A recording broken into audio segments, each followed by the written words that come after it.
Welcome to my first ever pitch deck review. It is the first time, so it might be a little bit rough, but I'm going to attempt to do this live so that you can see some of the processes and thoughts and hopefully be able to apply the points to your own decks. First and foremost, this is not a deck roast. If you want to see someone torn apart like the gladiators of yore, there are many out there bringing a bit of light-hearted bants to the startup world.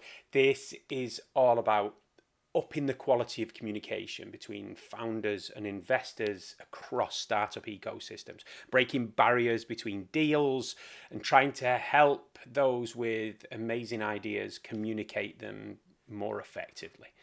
This video is designed to give an insight into best practices when you're creating your pitch deck. So today we have a volunteer from KickApp, a sports tech startup based in Manchester, founded by Jamie Traynor. I actually met Jamie about a year ago when he braved the stage at AXM's Founder Focus group.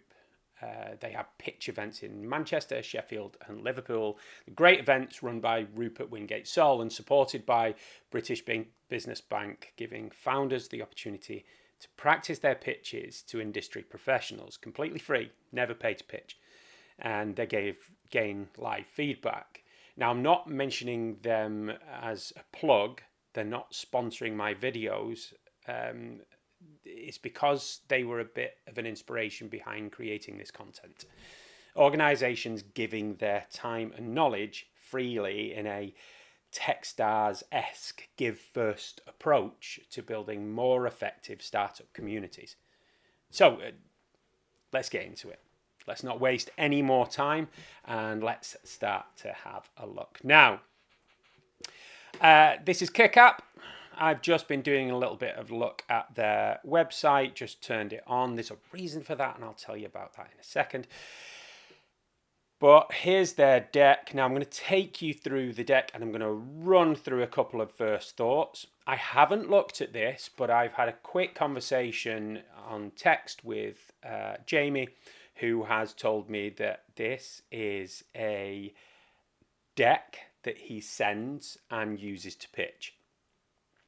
Now, my first thought on that is it's a bit lazy, but I'm not having a go. A lot of people do it.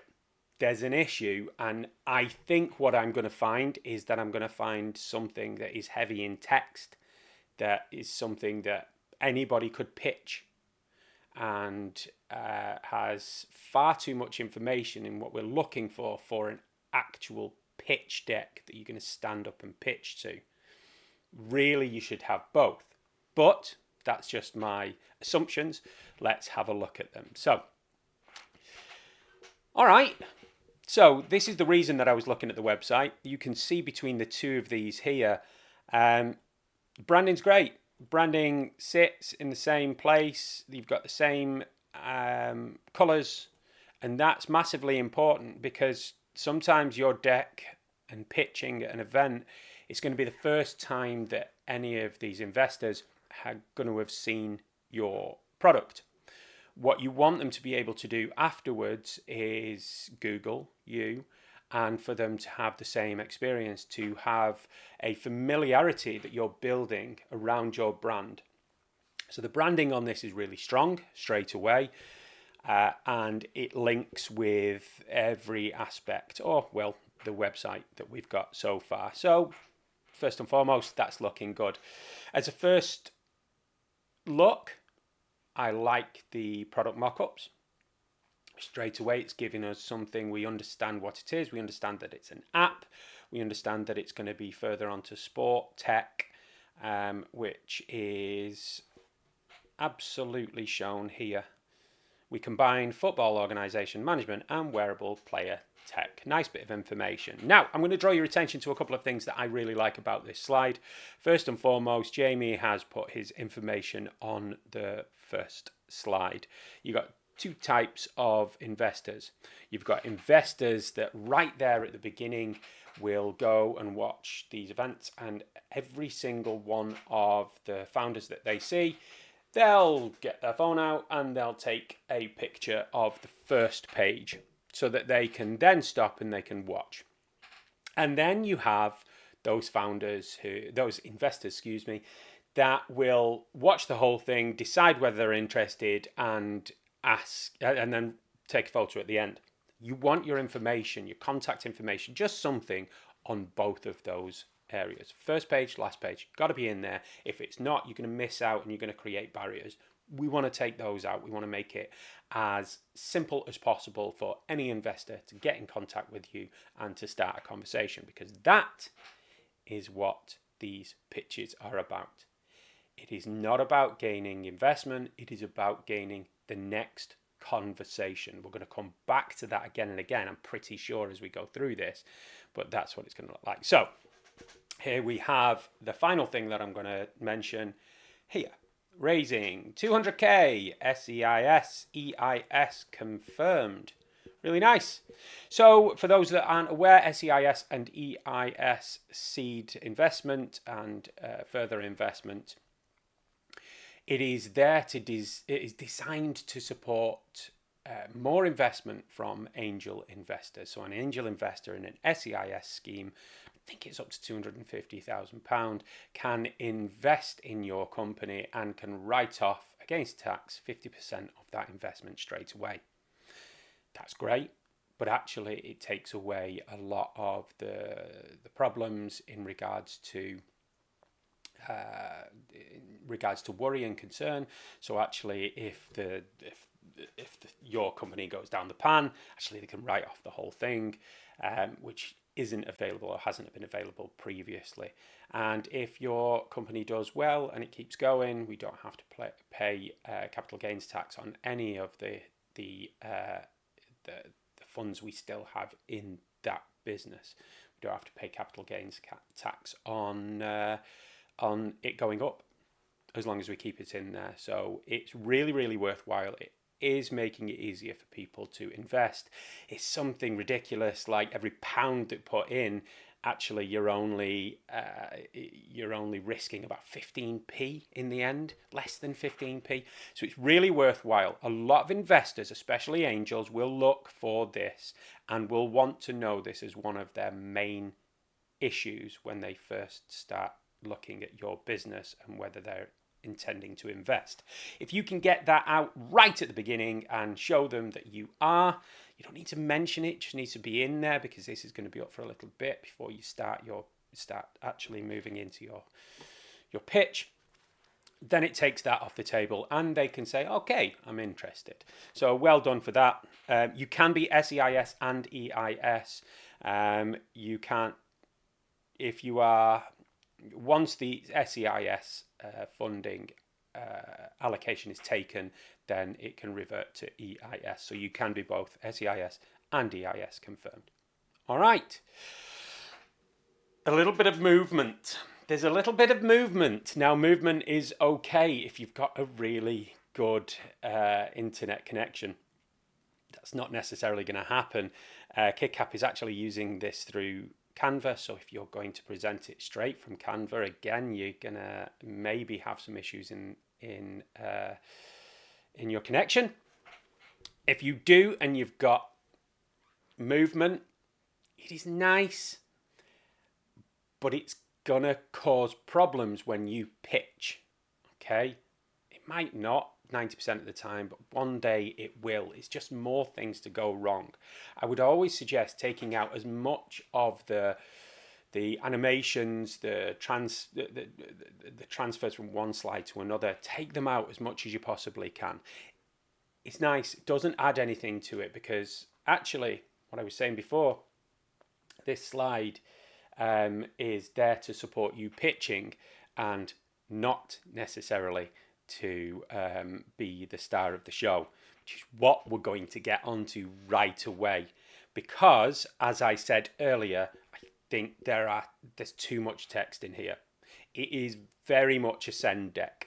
You can see that straight away, because it is telling the whole story. I could pick this up now and say, WhatsApp is where we meet as footballers, as we organize our games, we have conversations, we have social chat, we have 40 to 80 messages coming out through every day, 3 to 5 days of back and forth chat, who's going to be there, who's not going to be there, messages sent individually by the host, taking them hours and hours. And that happens every single week as we prepare for our Sunday League matches. The energy that is required is incredible. Now, I've just done the pitch that sits on that slide. And here's my rule. If I can do it, then there's too much information on the slide. There's a reason for that.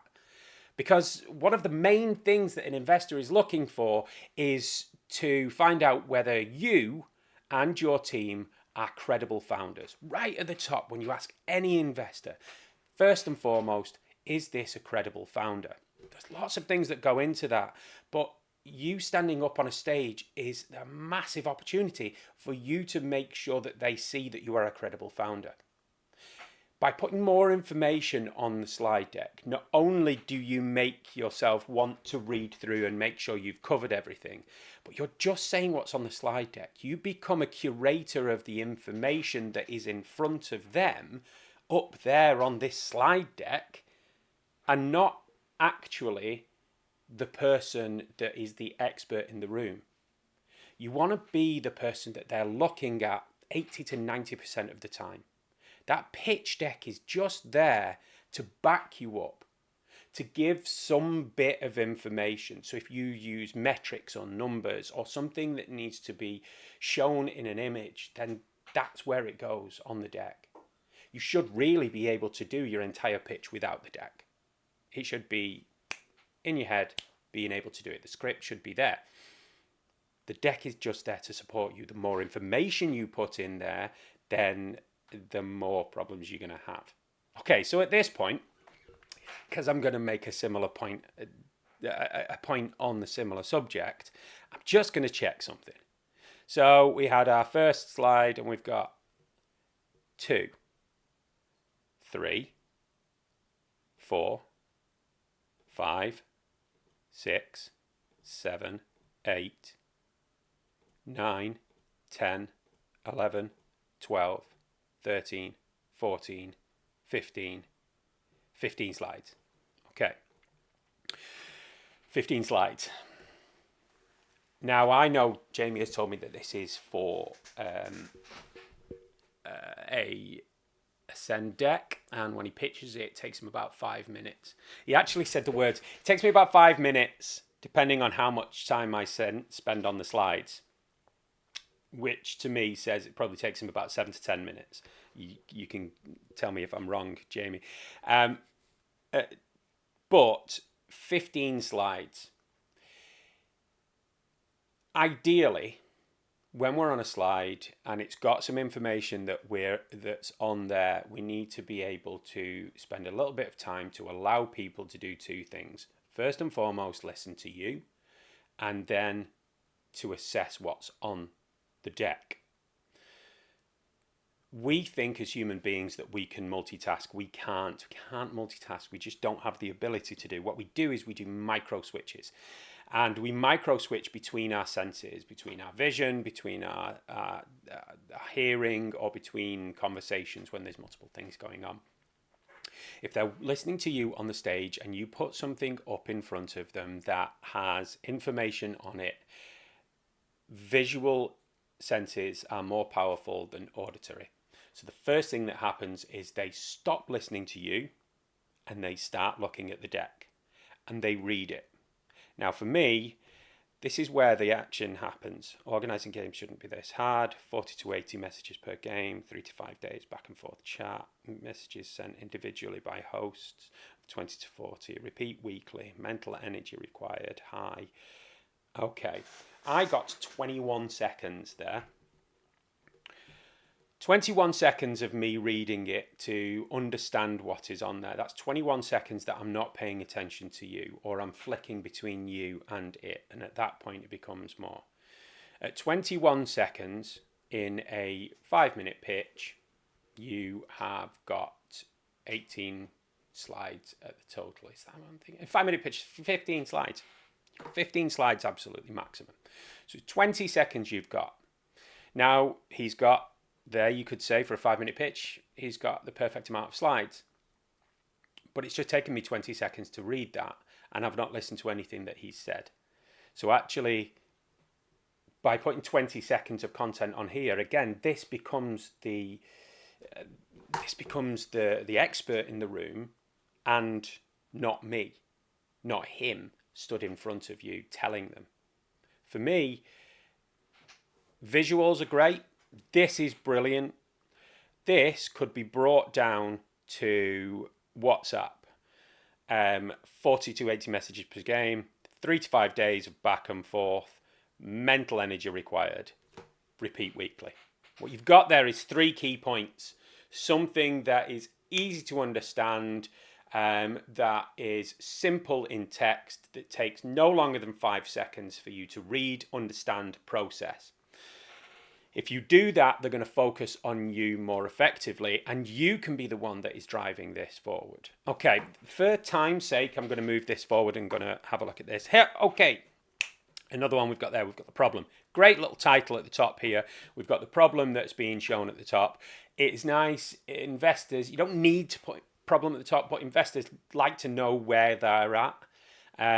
They like to know what's being told to them. So if you're putting problem up there, great. You could change that to the problem is this, but don't go any more than something that's 5 seconds. Again, we've got 1, 2, 3, 4, 5 things down here. 3 is the absolute key.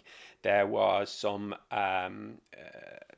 work done between Princeton University and UCLA about a decade back that looked at the power of 3 and why it is so important. We find them 3 Billy Goat's Gruff, 3 blind mice. 3 is repeated everywhere. There's a reason for it. There's a reason that we use 3 points, and I said it in the previous one. And it's from a marketing point of view, 3 is the first time we can see patterns. So once we've got 3 things, we understand it is a pattern, and we effectively start thinking, oh, there must be more. If you do 2, it's not necessarily enough to bring a pattern because you can't have a pattern. But once you get to 4, people start to not believe it.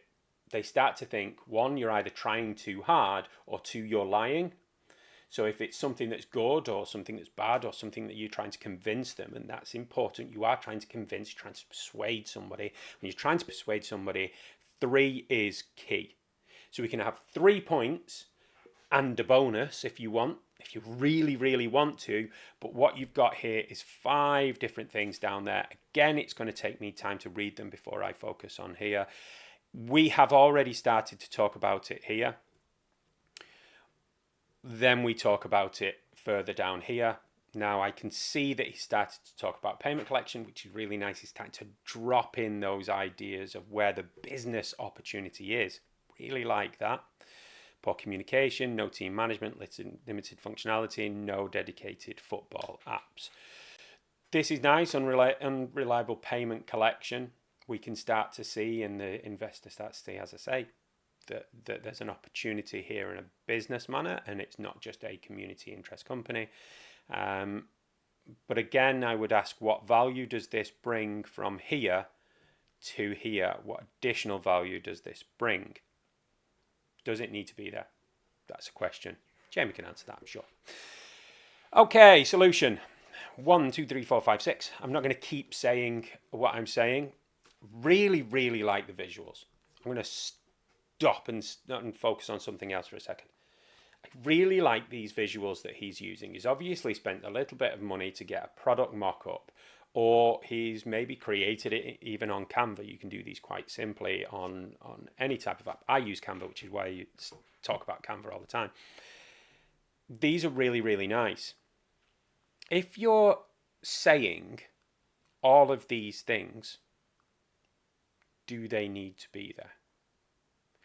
If we start adapting our pitch decks so that they are just supporting us as the presenter, does any of this need to be there?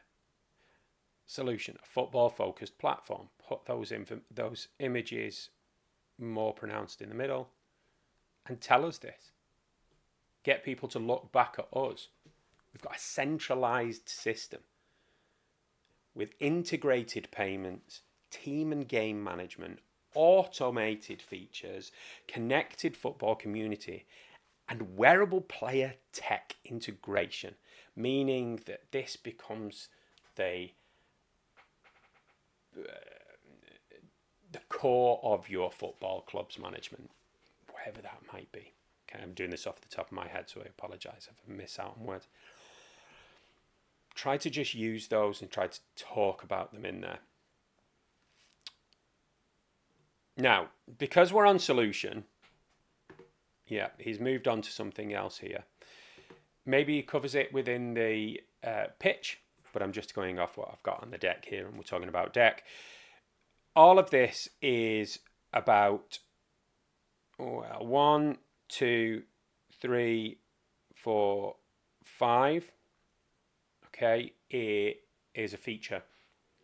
When we're in a sales mode, when we're trying to sell to people, because we need an investor to see that it is easily sold. We need them to understand that this is an easily sold product that everybody's going to want, and it's going to be, it starts to build the validation in the mind of the investor. So being able to sell it quickly is really important. So in a sales parlance, we talk about selling benefits and not features. Benefits are really important. Centralized communication. What I would say to Jamie is utilize what we call the so what technique. Centralized communication, so what? We've got centralized communication so that we can do this, so that our teams can be more effectively managed. Our players can be more engaged and have information at their fingertips. Our managers can ensure that their teams are ready without hours and hours of problems, and our team as a whole can function more effectively and ensure that finances are completely controlled, so on and so forth. Again, nice branding. We're coming into that. Does it need this? Sell to benefits. That's where we go. I'm going to run through a few more of them. I'm very conscious of the amount of time that I'm there, and I want Jamie and everybody to be able to look at these things. Doing this live is really hard. As I said, it's going to be rough. Product development journey, really nice. Opportunity, visual prototype, usable prototype, and launched MVP. We're telling them where we're at and what we're doing. Okay, roadmap. Future roadmap with investment. I have a problem with future roadmaps, and there's a reason for that. This has got too much information on it for a pitch deck. Fine for a send deck, because they're going to want to know that information. But roadmaps do one of two things. If you're saying this is what we're going to do, you're giving an opportunity for investors to say, what stage is best for me to invest? You're starting to break down the why now. Now, I don't like why now slides. I don't think you should have a why invest now. I don't think it works. I don't think it helps. But what you're doing with a future roadmap is you're asking for the too early. So by saying to them, by 2026, we will have this wearable tech, the club support and the pitch booking, and everything will be in place, they'll say, that sounds amazing. Come back to me when that's done. You're too early. Too early is one of those things that investors say all the time. And most of the time, it's because we invite that too early by talking about the future. It comes from a place where we think, oh God, we've not got enough traction. Not got enough traction, so I need to talk about what I'm going to do. Stop talking about what you're going to do. Talk about what you have done, which you did nicely on this previous slide. But don't go too much into what you're going to do in the future, because it will invite that too early. And there's a lot of information in there to cover in 20 seconds. It's going to take you 30, 40 seconds to really give the right amount of information with a future roadmap. Same with the go-to-market strategy. You haven't got time for a go-to-market strategy in a 3, 4, 5 minute pitch. You've got to go and explore that through conversation. What does your go-to-market strategy look like? Wait for that question to be asked in a further conversation. It's too much information. You're going to invite the too early.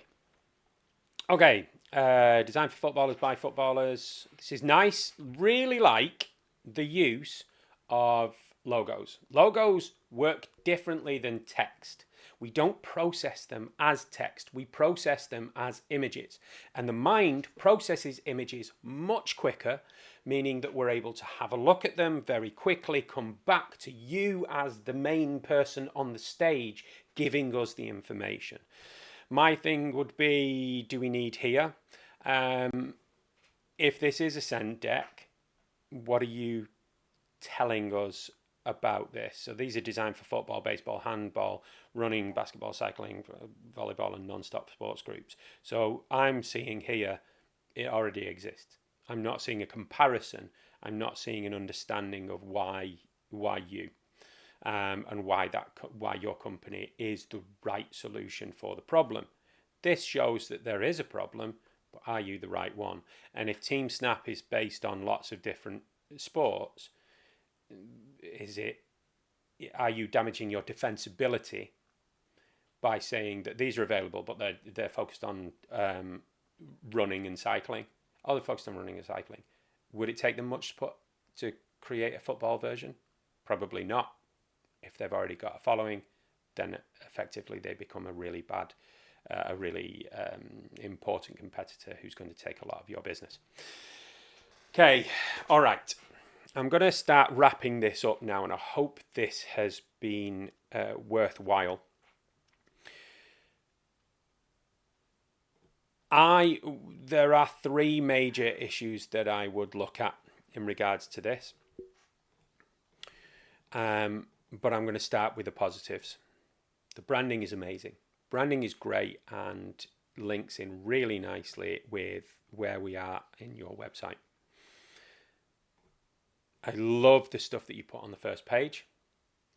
We need to reduce as much of the text as we possibly can for a pitch deck. If you're using the same send deck to pitch, not only are you doing yourself a disservice, but it just shows. There's a great investor called Ranveer Singh in Manchester, and Ranveer said it, and got quite impassioned about the fact that they're giving their time and their effort to come down and to watch you, and if you can't even be bothered to change up your deck for them, then how do they know that you're going to be bothered to do other stuff as you move forward in your business? So it's really, really important. Have two decks. Have a different deck that you're going to pitch to the one that you send to. Because if you've sent it to them as well, and then you stand up a pitch in front of it, what are you giving them more? What's new? They're going to switch off. They're going to say, oh, that's the one that I've seen. So don't do that. Get a different deck. Reduce the amount of text, and utilize the imagery much more, and your storytelling and your interaction with the audience. Don't give too much about the future, because you're going to invite that too early. And do a little bit more on your I'm thinking back now, and there's a couple of things coming in my head. I'm just going to stick to it. I do more on your competition. I've spoke to several VCs who have said to me that a lot of founders come and they really don't understand the current competitive landscape around their offering.